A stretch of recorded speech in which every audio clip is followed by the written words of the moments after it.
और वचन 34।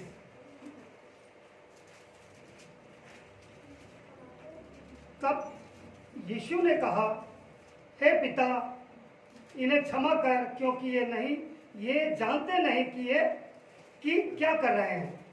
और उन्होंने चिट्ठियां डालकर उसके कपड़े बांट लिए। आप लोग थोड़ी आयत पे ध्यान देना। तब यीशु ने कहा, इसका मतलब है कि जब हम कोई बात शुरू करते हैं तब यीशु ने कहा, इसका मतलब इससे पहले कुछ घटना घट चुकी है। वो क्या घटना है, क्या ऐसा हो चुका है कि तब जीसस को कहना पड़ गया कि हे पिता, इन्हें क्षमा कर, क्योंकि ये जानते नहीं कि क्या कर रहे हैं।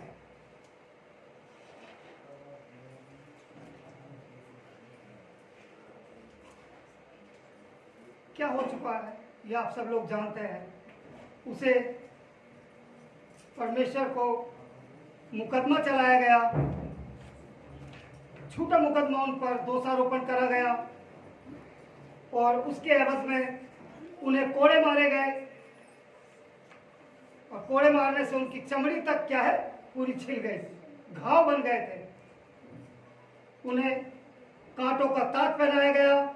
और आप जानते हो, कांटों का अगर कोई ताज यहाँ पर पहना देता, क्या है, अंदर वो कांटे अंदर तक घुस जाते हैं कनपट्टी पे, और वो गड़ जाते हैं। और जब ऐसा होता तो पूरा का पूरा चेहरा क्या है, लहूलुहान हो जाता। तो उनका चेहरा लहूलुहान हो चुका था। उन्होंने प्रभु यीशु मसीह के मुंह पे थप्पड़ मारे थे इससे पहले। तब यीशु ने कहा था ना कि हे पिता, इन्हें माफ कर, इन्हें क्षमा कर। उससे पहले जो उनके साथ घटना घटी थी, उनका पूरा चेहरा लहूलुहान हो गया था। उनके चेहरे पर क्या है, थप्पड़ मारे गए थे, मुंह पर थूका गया था। और जो उनकी दाढ़ी थी, उन्होंने क्या था, दाढ़ी के बाल खींचे थे उनके। और फिर क्या करा, उन पर क्रूस लादकर यरूशलेम की गलियों में से लेकर और उस कलवरी तक, यानी कि उस जगह जिसे खोपड़ी कहते हैं, पहुंचे थे। और अगर आप 33वीं आयत पे देखें तो उसके बाद क्या हुआ, जब वे उस जगह जिसे खोपड़ी कहते हैं पहुंचे, तो उन्होंने वहां उसे और उन कुकर्मियों को भी, एक को दाहिनी और दूसरे को बाईं और क्रूस पर चढ़ाया। तब यीशु ने कहा, हे पिता, इन्हें क्षमा कर, क्योंकि ये जानते नहीं कि क्या कर रहे हैं। इतना सब कुछ होने के बाद भी आप जीसस के मन को देख सकते हो कि उन्होंने आखिर में यही कहा कि हे परमेश्वर, इन्हें माफ कर।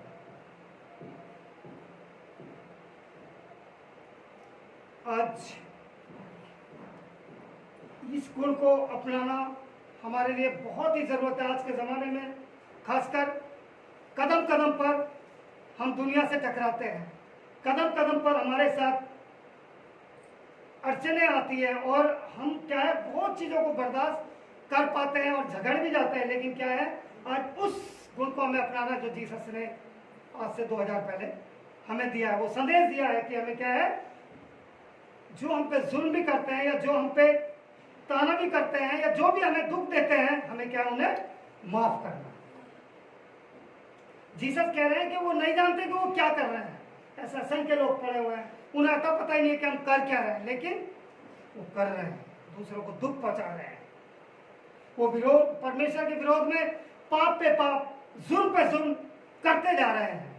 उन्हें होश नहीं है, इन्हें भी होश नहीं है, इन्हें भी होश नहीं था कि हम क्या कर रहे हैं। एक परमेश्वर को, जिसने सृष्टि को रचा है, जिसने इस कायनात को रचा, जिसने खुद उन्हें सृजा था, आज उसे ही मारने पर, मौत देने पर तुले हुए थे। आज यही हालत, आप कहीं भी चले जाइए, जो निर्दोष होता है या निरपराध होता है, उसे दोषी बनाकर सजा दे दी जाती है। उन्हें कोई फर्क नहीं पड़ता कि हम जिसके साथ ये सलूक कर रहे हैं, या एक घिनौना काम कर रहे हैं, या अपराध कर रहे हैं, या जुल्म कर रहे हैं, या झूठ बोल रहे हैं, या फरेब कर रहे हैं, या किसी को धोखा दे रहे हैं, या किसी को गुमराह करने जा रहे हैं, उसकी जोड़ी हुई कमाई को हम लूटने जा रहे हैं, उसके एक शांत जीवन के अंदर हम तबाही लाने जा रहे हैं, उन्हें इन बातों से कोई नहीं पता।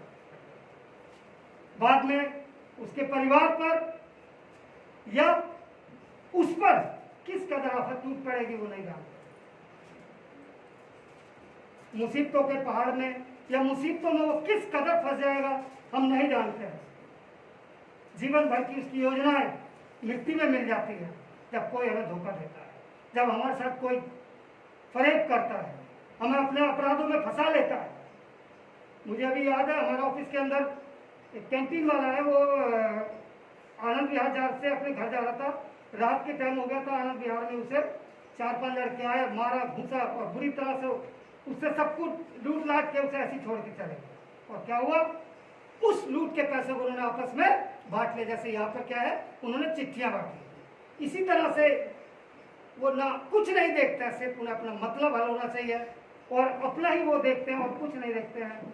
जिस पर बीत रही है वही जानता है। फिर हम लोगों ने पैसे इकट्ठे करके उसका जैसा था थोड़ा बहुत हमने उसकी सहायता करी।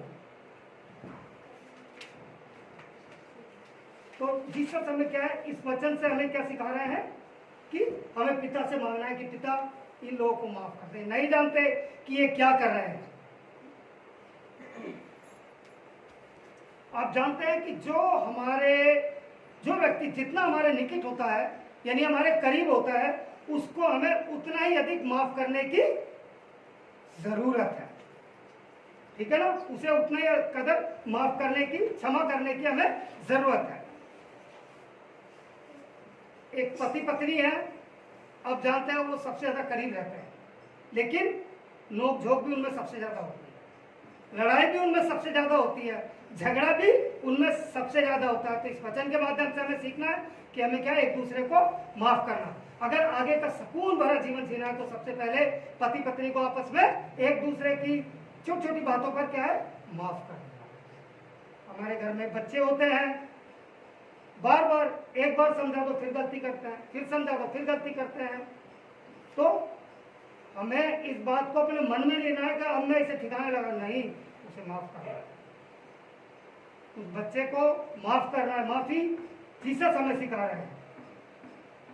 छोटी छोटी बातें हैं, उनके अंदर हमें माफी देना चाहिए। जीसस के साथ कितना बड़ा जुल्म हुआ है, उन्हें नहीं पता कि क्या, लेकिन फिर भी परमेश्वर ने उन्हें माफ करा। मैं आध्यात्मिक रूप से नहीं जा रहा, मैं आज की जिंदगी के हालातों से मैं आपको बता रहा हूं कि अगर आपको अपनी इस जिंदगी को, सुकून भरी जिंदगी को जीना है और हालातों पर काबू करना है और अपने परिवार को एक शांति में, अगर आपको एक शांति देनी है तो आपको ये माफी का गुण अपने आप में आजमाना पड़ेगा, यानी अपने आप में आत्मसात करना पड़ेगा।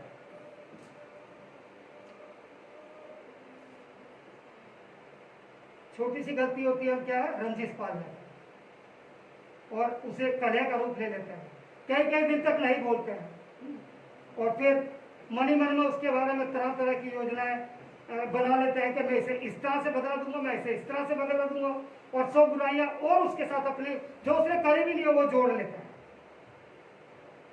बदला लेने की भावना हमारे अंदर क्या पनपने लगती है। तो हमें जब तू माफी का गुण आ जाएगा तो ये बात ही खत्म हो जाएगी आपके जीवन, इस तरह की आपकी सोच ही बदल जाएगी। जब किसी के प्रति आप रंजिश पाल लेते हैं तो क्या होता है, आपके दिलो दिमाग में उसे बदला लेने की वो चलती रहती है, कैसे करना है, तो क्या है, टेंशन शुरू हो जाती है। टेंशन से क्या होता है, बीमारियां शुरू हो जाती है। तो बीमारी को हम अपने आप ही गले लगा लेते हैं। आपको पता है, माफ करने से जो है शांति, अगर आपके घर की शांति चली गई है, बहुत ज्यादा चली गई, अगर आप किसी को पति को या पति पत्नी को या जो भी घर में कोई है, अगर आप एक दूसरे को माफ कर देते, क्या आपकी शांति पुनः स्थापित हो सकती है, पुनः लौट के आ सकती है। या कोई मनमुटाव चल रहा है वो शांत हो सकता है, पति पत्नी का हो सकता है, दोस्त का हो सकता है, भाई बहन का हो सकता है, माता पिता का हो सकता है, आपके ऑफिस में भी हो सकता है। आपके बॉस आपको कुछ कह देते हैं तो ये नहीं है कि आप उसे बदला चुकाने के लिए तरह तरह की, नहीं, सुन लो और उसे माफ करो। आप ठीक होना चाहिए, अपने आप को ठीक रखो, बॉस कैसा भी हो कोई बात नहीं है, कभी क्रोध नहीं करा, कभी गुस्सा, लेकिन अपनी आदतों की वजह से और परमेश्वर के इसी गुण को मैंने भी अपनाया है। बहुत मेरे जो ऑफिसर हैं आज वो मेरी बहुत रिस्पेक्ट करते हैं। तो आपको अपने पारिवारिक जीवन में और जिंदगी में और ऑफिशियल जिंदगी में और यदा कदा सर्वदा सब जगह पर आपको इस चीज को अपनाना है। गुस्सा करने से आपको पता ही है कि आपकी एनर्जी तो नष्ट होनी है। अभी मैं पिछले 3-4 दिन पहले की बात है, मैं जा रहा था, होली से पहले की बात है, तो गोपाल जी डेर तक पहुंचा था। ऊपर से किसी ने पानी फेंका और एक आदमी पे गिर गया। वो इतना चीखा, इतना चिल्लाया, वो भी ऊपर से चिल्लाए। मैं जाते रात में बड़ा सोचता रहा कि इस आदमी ने अपनी एनर्जी कितनी नष्ट करी। एनर्जी नष्ट होती है और आगे तक मैं उसके साथ साथ जाता, वो आगे तक चिल्लाता ही चला गया। अगर वो उसी टाइम माफ कर देता, अगर जीसस वाला उसमें वो गुण होता तो इतनी बात नहीं होती। और पता नहीं कब तक उसे उन्हें गाया होगा। शाम को अपनी पत्नी को आपने बताया आप तो मेरे ऊपर ऐसा कर दिया, ना जाने क्या कर सब मेरा आपको सगुन हो गया होगा, ये हो गया, मैं वहां जाता। तमाम तरह की चीजें उसी वक्त खत्म हो सकती है अगर आप उस आदमी को माफ कर देते। माफ करने से जो नफरत पाल रखी है वो भी आपके जीवन से चली जाएगी। मुस्कुराहट चेहरे पर बन जाएगी क्योंकि आपका किसी बैर ही नहीं। परमेश्वर जो आपको आनंद दे रहा है वो आप में आनंद बना रहेगा। परमेश्वर को आप भाते रहोगे और उसके प्रिय पुत्र भी बने रहोगे। ये मेरी आपसे वादा। आज के दिन परमेश्वर आपको ये सिखा रहा है कि किसी ने आपके साथ कुछ भी कर दिया है, कुछ भी आपका जुल्म कर रहा है, उसे माफ करो। पलटा देने वाला वो है, आप नहीं हो। आप उसके साथ बिल्कुल बेहद शालीनता से पेश आओ और ऐसा बन के रहो कि कुछ हुआ ही नहीं। ये वचन आप सबको आशीषित करे।